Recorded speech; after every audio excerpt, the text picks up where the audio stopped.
let's also talk about the citizen situation.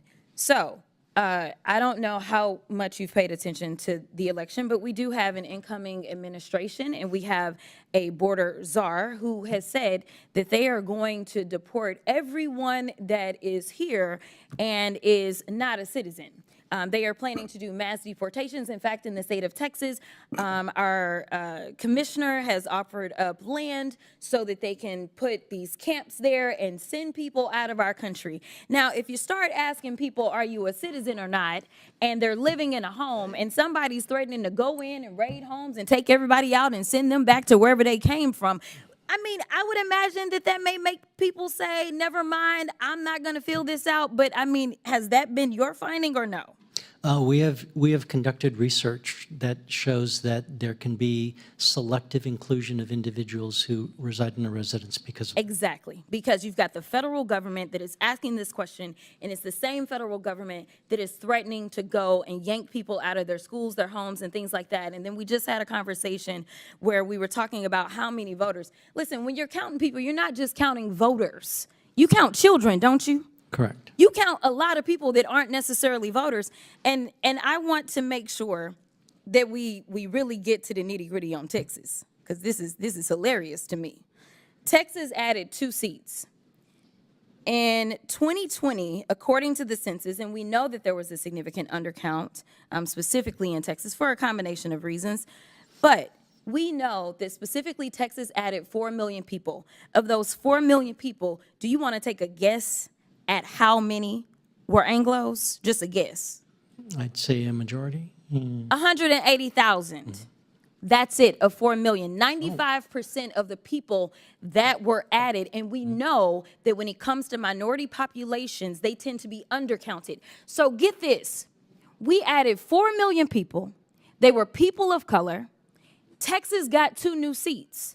So they took those black and brown and Asian bodies, and guess what? Do you think that we got a new black, brown, or Asian seat? Somehow, the way that they do their Republican math in the state of Texas, that amounted to 2 new white seats. Guess what? White Republican seats. We got 2 new Republican seats out of 4 million people of color. So let me tell you, they love to use our bodies to apportion us in an inaccurate way. All right, so when we talk about our districts, I also want to talk about something that Texas is taking advantage of that I've worked on a lot. In fact, I did legislation on. It is called prison gerrymandering. I don't know if you are familiar with it. I'm familiar. But here is the reality. The numbers show that in rural Texas, they were constantly bleeding population. Urban Texas was growing exponentially.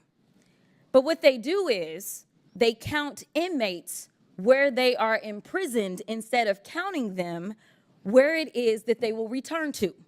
So their family members that are in Dallas, Texas, or Houston, or wherever, their family members, when they need something, they call us, even if it's relating to that inmate.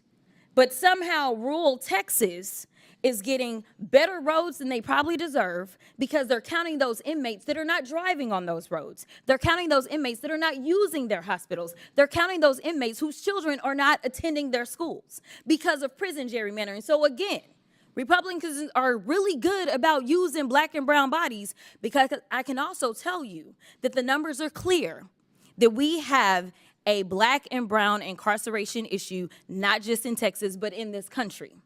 And in fact, the state of Texas incarcerates more people than any other independent democratic country. That is how bad our incarceration is just in the state of Texas. And I've got so many great colleagues on this committee that actually benefit from being able to do things like that. So listen, this is about resources. It's about putting the resources where the people are.